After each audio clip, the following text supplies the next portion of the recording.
pas dështimit potencial po i them të partisë së parë me themelu qeverinë e re, ne shumë shpejt besoj do të jemi të gatshëm me ofru qytetarëve dhe vendit një qeveri tjetër. Me 60 vota.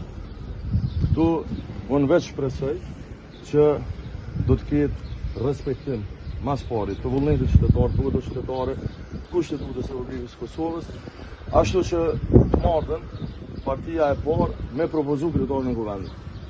Kjo është më rëndësishme ndodhë. Momentin që ndodhë kjo, jam i bindur që asnjë telashu s'ka me u bë 60 vota, as për kryetarin, as për kryeministrin. Do të gasi që ai duke biseduar me partitë e tjera opozitare për një qeveri të mëshme. Siç u kemi njoftuar, ne kemi bashkëpunuar me partitë opozitare dhe besoj shumë që duke respektuar rendin kushtetues, hapat kushtetues, në momentin që një gjë e tillë do të merret validitetin legal pas dështimit potencial po i them